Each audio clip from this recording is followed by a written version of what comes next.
We should tell you if we're gonna come in on Zoom. Yes. Yeah. Okay, we will get started. This is another meeting of the Special Committee on the Future of a Consolidated Parks and Rec Facility. And around the table, do not remember everyone's names, but I think I remember why you're here.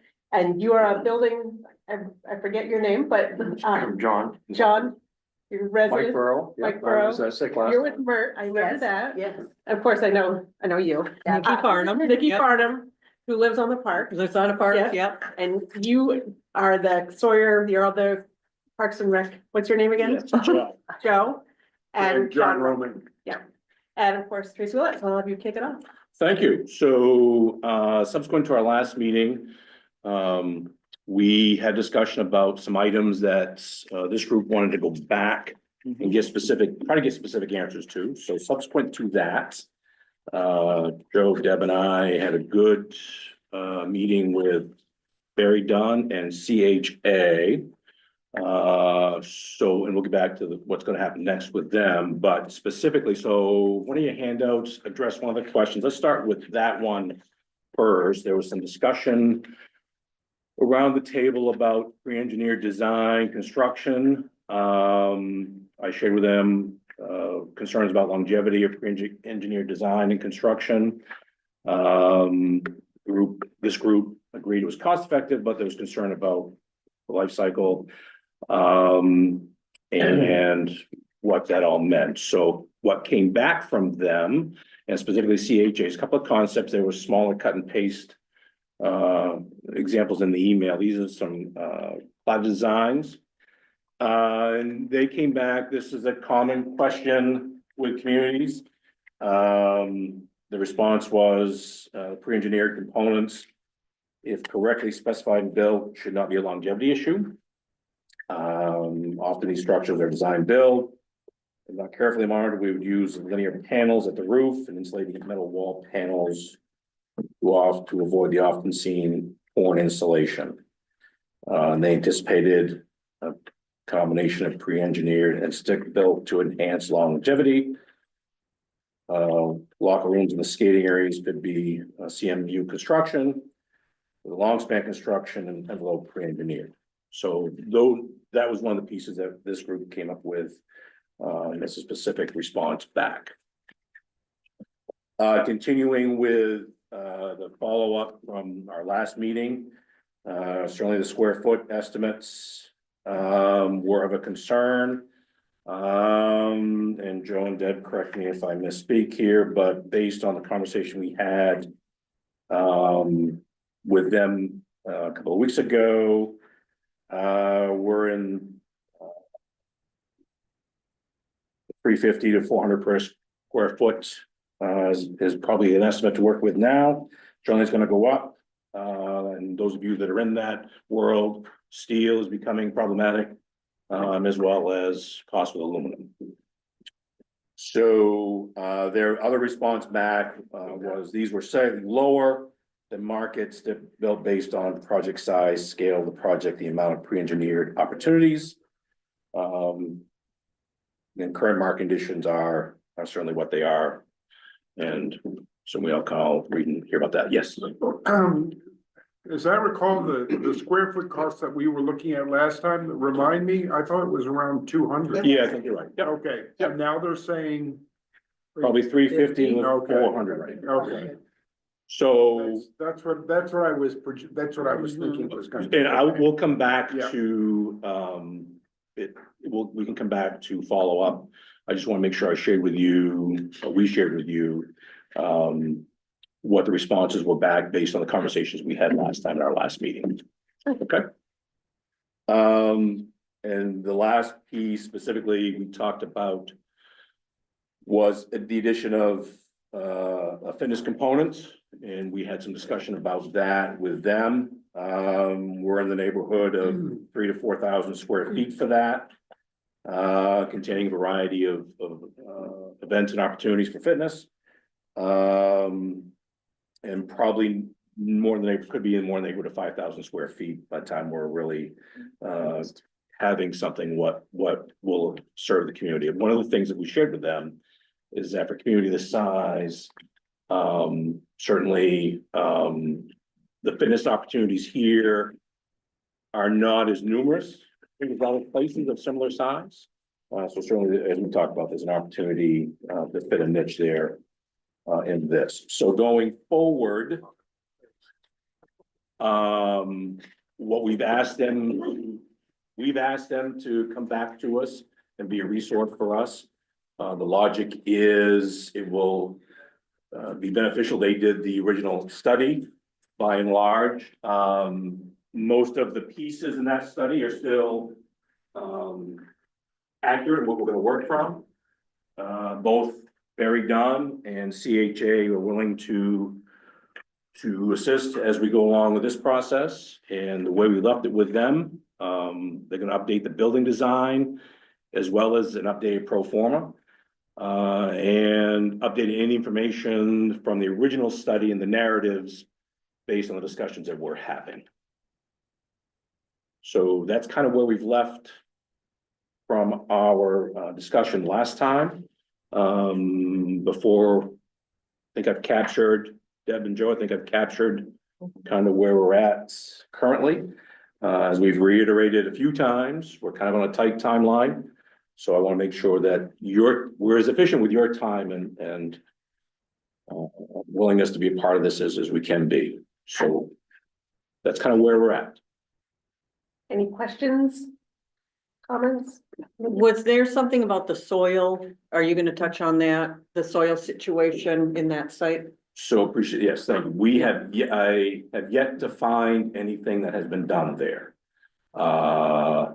When station 6 was built, that was, the neighborhood, I think it's 20 years ago. So that, I don't know if we find something from that will really be beneficial. Other than that, nobody seems to recall anything being done on that site. And I don't know that it would be part of a scope of feasibility study, other than to try and I didn't hear that Carl had found anything from CHA that would help the question. So that's where we're at with soils. If indeed, so I'll ask back, is that, how important is that to have for the questions that we're going to ask you in the direction that you all have as a group to come up and include in a final report? Is it something we should look into? I just had SW Cole do one at Union Street for a lighting project. We're fortunate in that they're local, obviously, so if they get a cancellation, they can slide over. would need to know what to ask of them if we went down that road. I'll be quiet and let Jim speak. I'd be surprised if SW Cole didn't do one for the fire station. They may have. And if they have, I mean, you know, I know it's a distance away, but if you look at the topo from that area, it looks pretty similar. I mean, it could be helpful. And I'd ask SW Cole, frankly. Yeah, it would be a significant difference in how to tighten up a number. Okay. Yeah. And we just did one recently with Summit, and it was like $3,500 to get 5 or 6 holes drilled to refusal. They're not doing a whole engineering report. They're gonna just give you a report on what they found. Yes. And whether or not it's suitable or not suitable. And that's all we really need. Yeah. And then you know if we're blasting or if we're hauling in stuff, or if we can use what's there. That's a big difference. If I can add, so similar to what we did, I mean, in concept at Union Street's a lighting project, so they're sinking light mast bases, which is essentially a traffic signal post. So yeah, they went to refusal.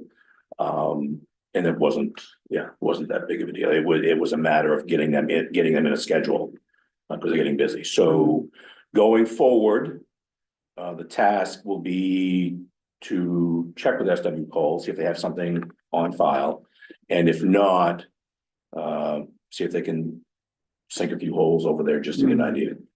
With the pricing that we're getting, that that we're getting now versus what was carried in the original one. I mean, it's pretty significant. Oh, for sure, increase. oh, for sure. It's like, so how does that impact on the thoughts of the city Well, itself? they're gonna come back with a whole other Okay, concept, Yeah. so they're working on that.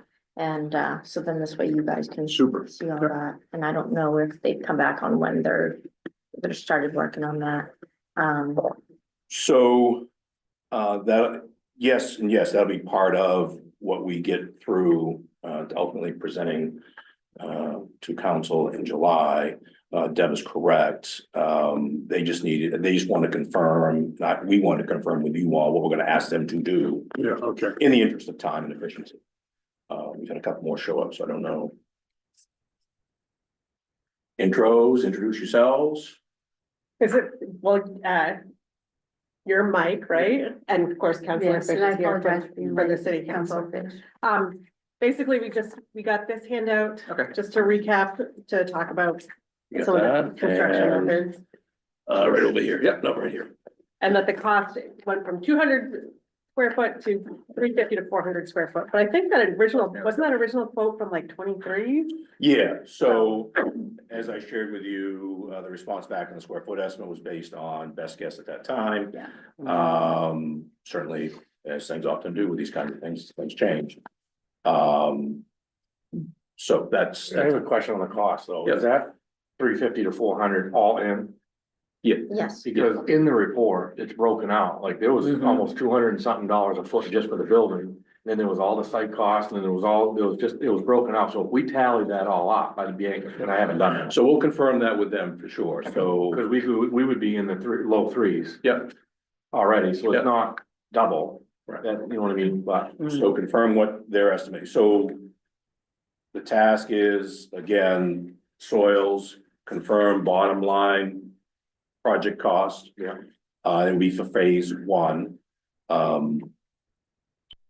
And that's what I've heard thus far. what did I, For the cost of materials, mentioned in the original thing, it was like an assumption that there'd be something like 5% increase of cost of materials over the cost duration of the project, and like a locked in price for if we need X number of. I think is any feasibility study, that's gonna be kind of an estimate, and as we've talked about, Barry Dunn and their architect CHA is willing to come back and assist with updating the previous report, to be as current as possible for you folks to think about and consider.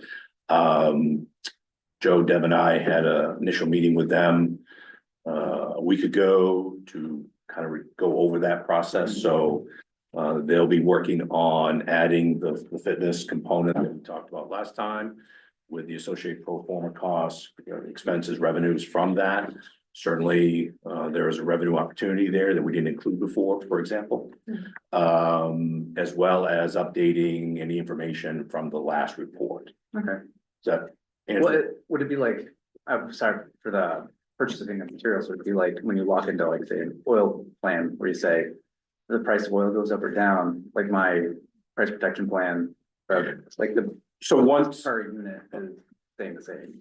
Once you enter into a contract with whatever locked in. consultant, yeah, it's gonna be locked in. We're not there yet. Yeah, okay. We're not there yet.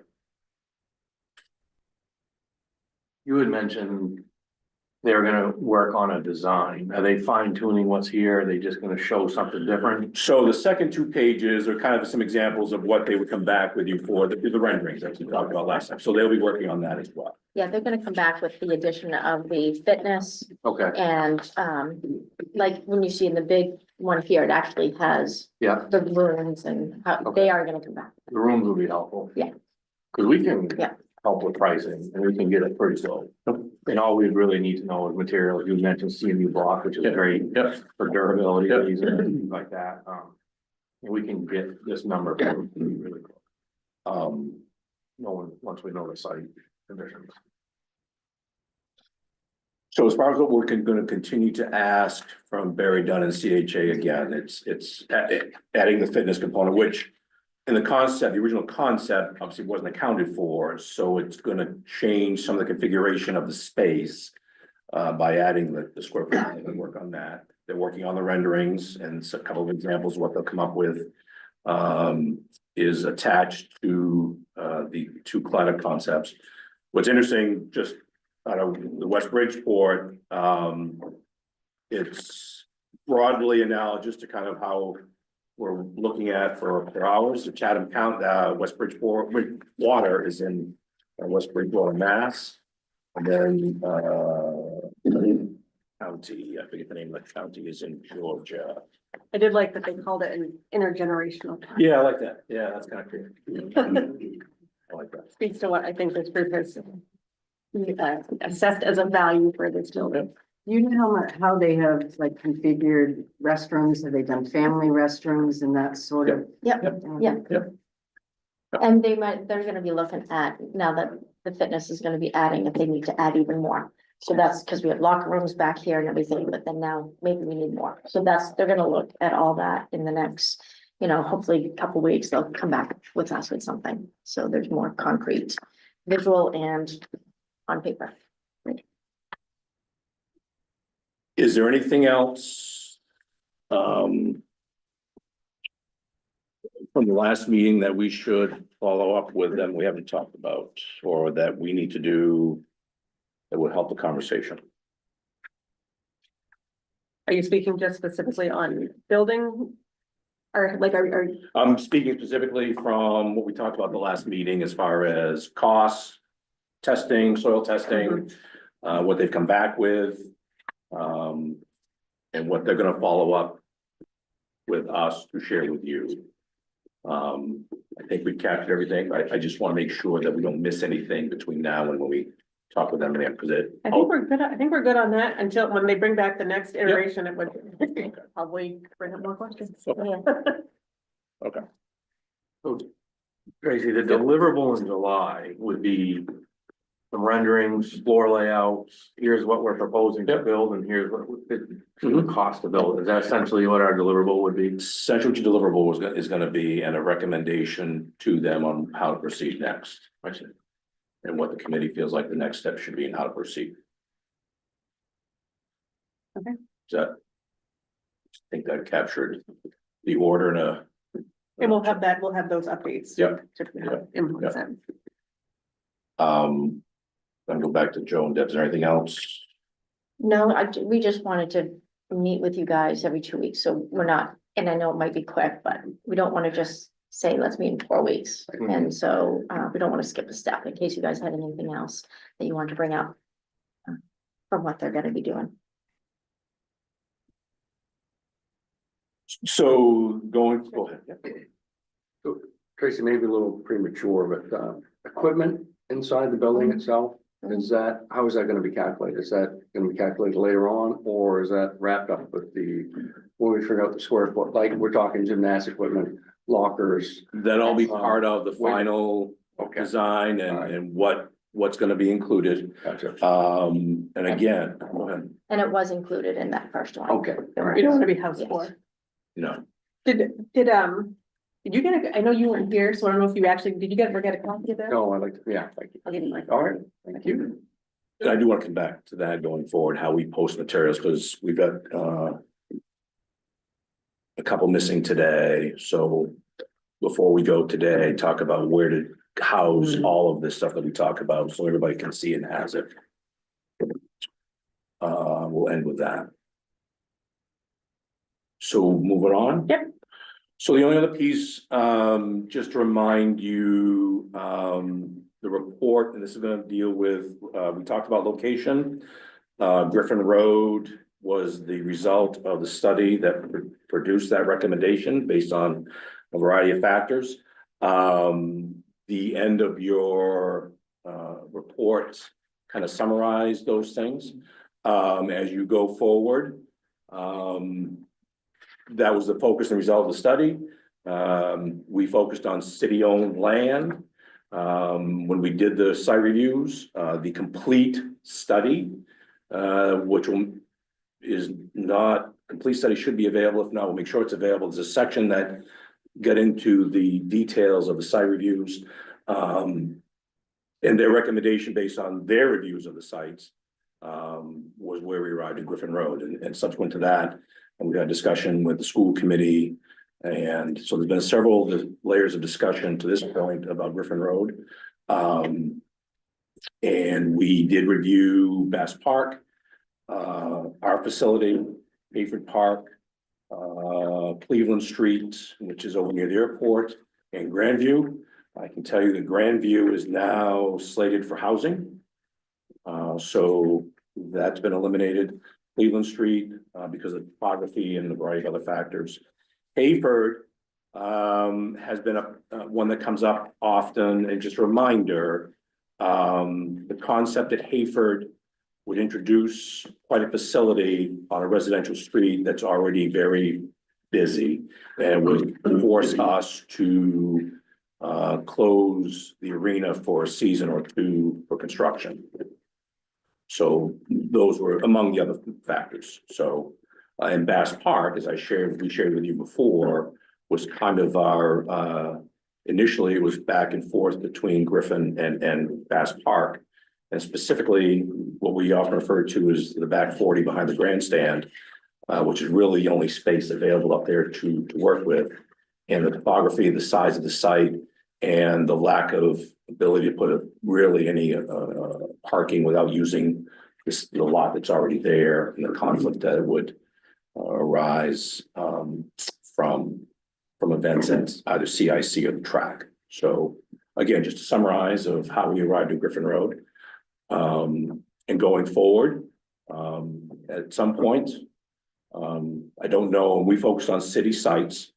The feeling was, in order to do the best we can to keep costs down, there was really not a need to acquire property, given the city already had available property to consider.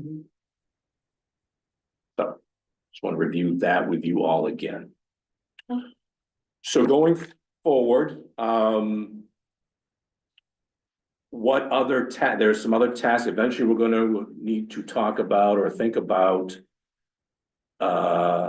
funding sources, how this will be paid for. I think, and I'm going to look at you, Councilor Fish, I think ultimately you folks as councilors, and certainly from your work on the council, that'd be something the group would want from you. And I think that's part of what your charge is to ultimately recommend, if indeed it's to move forward with what, where, and how to fund it. So it doesn't need to necessarily be a complete discussion today, but certainly something else that you want to think about. And it could be a combination of a variety of things. If it's a private foundation, private donors, private contributors, what that looks like, or how it gets a combination of funding. Or a bond, like Cameron stated. Or a bond like Cameron, We have that historic. Yeah, for sure, a bond like Cameron. Or a blend. Or a blend, yeah, so I didn't want to lose sight of that, because at some point, that will be something this group will want to talk about, and what your recommendation is going to be. Are we also going to be discussing, or is it what happens with the existing buildings when they are vacated? Is that part of this discussion, or are we? No, it could could be a discussion that you all have. I will share with you that I think we have been asked that already. What's going to happen to? I have no idea. We have no idea.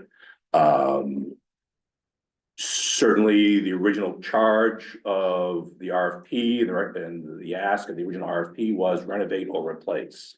And it quickly went to replace, as you can see. Yeah. So what happens to the arena, what happens to the Park and Rec Center, certainly could come out of this committee with some recommendations to council. The recommendation of the committee is to move forward with a new facility, and here's some suggestions of what to do with the property on Main Street and what to do with Sawyer Arena. I think the locker rooms were the last structural change we made over there. In the armor, we did the emergency, we did showers and stuff versus emergency shelter. So there's been limited upgrades there, right? There have been limited upgrades there. Yes, we received funding to create as you mentioned, the shelter, which included renovating the showers, renovating the kitchen, and adding a standby generator. Would those functions be part of the new building? Yeah. Standby generator, basically, Yeah. it's gonna be a generator. Yeah. Certainly something to consider. Other than that, anything of any significance, at the Parks and Rec Center? There's been a roof. There's been a roof. I'm gonna look at the two of you, I don't recall anything. Aside from a lot of paint. A lot of, Is it load bearing paint? well. If you ever want a tour, then you'll know. Currently, we need to replace a boiler. So that's part of the deal. We're hoping to be approved for funding to take the wooden barn down. That's beyond really any usefulness. The property itself, and you'll see a review of it in your material, there's a fair amount of property behind the Park and Rec Center that extends up to Gilman Electric, the property line of Gilman Electric, which is up on Farm Road. There is an existing curb cut at the end of the ramp of 395 into what is currently contractor laydown yard that exists on some corner of Farm Road and Main Street, right next to 395. The building itself, again, their team being Barry Dunn's team, went through it. And a number of years ago, I'm gonna look around the table, I think wasn't it you folks that went through? At one time, there was thought of when the police department was first looking at places. They walked through the Park and Rec Center as a possible location for the police department. Quickly was dismissed. Is it, I'm kind of looking at Carolyn here as well, is it the type of place that would have market value that could help offset building a new, like, I'm just trying to think of how it gets Yeah, sold. that's to what the I city. was thinking. I was thinking, once, we have some numbers and the phases and a little bit of, parameters for code council, we'll probably look at our experience with the police department. We have a counselor, that's been on the committee for the YMCA, how they raise money, how much they raised, and also what the value, the market value might be for that building and where that could fit in, would it be better off to see what other projects or future ideas could that building you have use for, the highest and best use or value. So selling it may be an option, the best option. Oh, yeah, no, sure. And just a way to, like, if you're gonna Yeah, buy a to new kind of- house, what are you gonna do with your old house? Exactly. And it makes your new house cheaper if you sell it, right? Yeah. So. Yeah, and what's most cost effective, Oh, for sure. beneficial. I think just, and you certainly, I don't know this in your world, the location probably has as much value as the structure. Yeah, exactly. Location and the structure, it means an old armory. It's an old armory. A lot of steel, a lot of block. It's been when Parks and Rec moved over there back in the mid to late 90s. Walls and partitions were put up to accommodate that operation. But so, yeah, certainly there's value there of some kind for something, for sure. Sawyer Arena is gonna be a little different Yeah, that's a part. discussion. Let's go on. Yeah, and I don't know. The arena itself, yes, we do this. Right now, we do this. Yeah. The locker rooms are, Joe, I'm gonna say 20+ years old.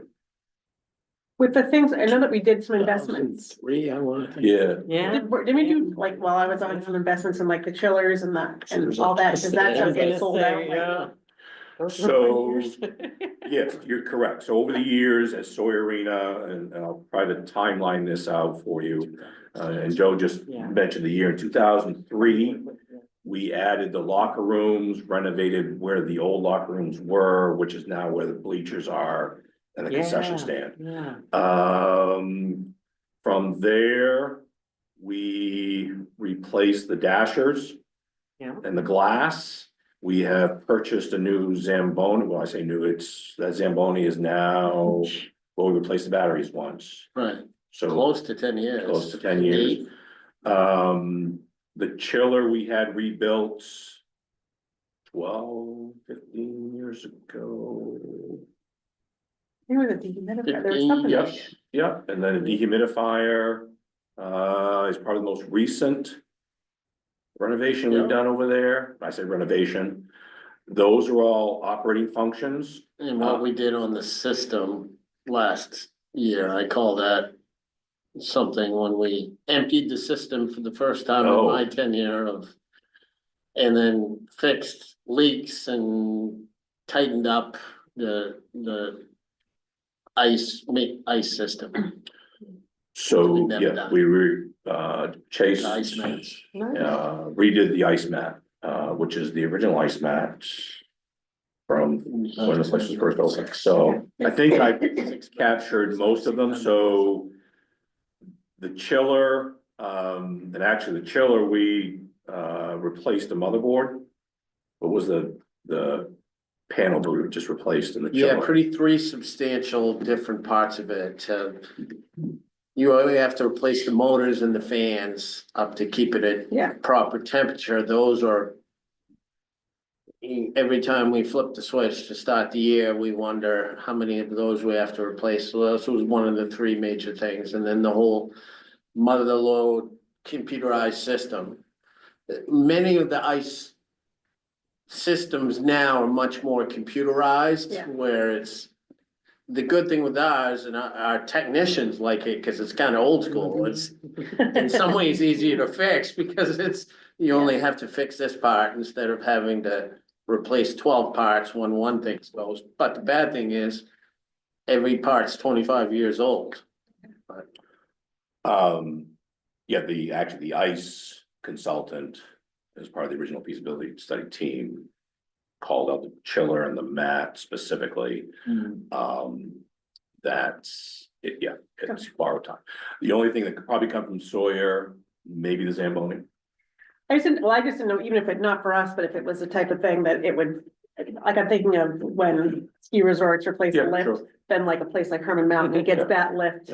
Just as part of how do we part out what we have, or does it just get burned down? So,